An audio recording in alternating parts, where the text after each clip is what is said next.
Hey, folks, I don't have that's not really a filter. That's like green light bulb. I like different color lights. Gives me something to be joyful about. I just had a conversation with the relative. And for anybody that has CPTSD and has relatives with covert narcissism, this is what you're going to go through. I'm going to be honest as I can right now because I've had it with their bullshit. My mom went to vacation for anniversary, and I told you, I have a wackadoodle down the street, 4 years. I set a boundary with my covert narcissistic aunt that bought a second house up here. I moved up here to have some peace away from them. She gets a second home 800 feet away because she may want to marry me. Strange person. So she's housing an ex-friend of mine for 4 years now. So she goes there. I just found out tonight, because I'm not talking to those wackadoodles down there. She goes, my parents go to see her, and they're like, I didn't ask my parents to ask my aunt to get that joker out. He'll self-destruct on his own. I don't need to beg that bitch to do the right thing. Let me tell you now, we're going to get some truth because I've had it and now it's going to come out. My aunt decided to have a narrative to where her stepdaughter, she told everyone when that girl was little that she has fetal alcohol syndrome. My step cousin does not have fetal alcohol syndrome. She's a bright girl and goes to college and has a good job. But no, the covert narcissist had to inoculate everyone when the girl was young. So when the girl finally decides to realize it comes to her that her stepmother is a whack job, we all have been brainwashed slowly with the constant, oh, she may have fetal alcohol syndrome. She may have That is evil. She went to that girl's college dorm, because no one drinks in college, goes and looks, finds a bottle, and then tells the college professor.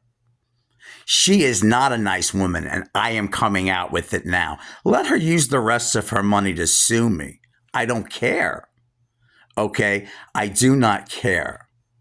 This woman has single-handedly moved up to this town and character assassinated me and is keeping a person that is so mentally unstable, his own family doesn't want to deal with them. But they come up here because everything is nice, bless your heart, all Southern sweet, okay? Meanwhile, I hear him talk about his sister.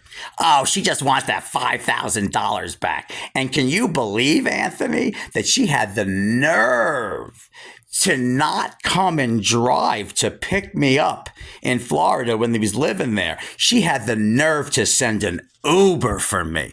This is who I'm dealing with, and this is who my aunt is keeping here. And it's disgusting. I'll be over it in 10 minutes. I just got the news. So I'm in the moment. I'm not a liar. This is how I'm feeling right now. CPTSD, you're feeling good. Then you hear something like that.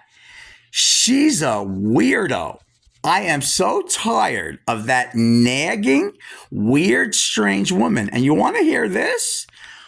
If anybody has an aunt that asked their nephew at 57 to adopt a baby with her while her husband is out. Now, he can't scratch his own ass and chew gum without her writing it down and, doing a whole freaking police report on it. But when I looked at her and I said, I'm 56 at the time.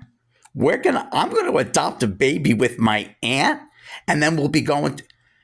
It's absurd. This woman is absurd. And if she's going to continue to pull this bullshit, I am going to tell it like it is. I've been feeling sorry for that bitch since I'm 5 years old, listening to her incessant, vulnerable, narcissistic whining and complaining to a 5-year-old. I'm so tired of her shit. I'm glad she's old. With the plastic surgery, you can't tell because she has a Madonna basketball face, because all these people care about is shallow shit. Because she doesn't love her nephew. I set a boundary with her because she hovers over her husband like a freaking bumblebee on crack cocaine. what she was doing to me was one thing, but when I'm standing back and watching her just hound, I couldn't take it. Just talking about it gets me hyper. She's not a good person. So, Auntie, do me a favor. Keep him up here, as long as you want. Because it upsets me that my family goes down there to ask you, as if I'm even talking to them about it. I don't care. Have a baby with him. Maybe he'll want an anchor baby so he could live there and you could live happily ever after. The thing is, the karma's going to hit because you're an embarrassment to yourself and to everyone in this community that's learning about you. You don't have any friends here, and neither does he. So good luck. Just one thing. I am going to come out with that tape, I decided, because it may help somebody. It's going to help me enjoy the shit out of it, but it may help somebody else who thinks, well, it's my aunt or my mommy. So you see, a lot of this narcissistic stuff is talking about relationships, like sexual love relationships.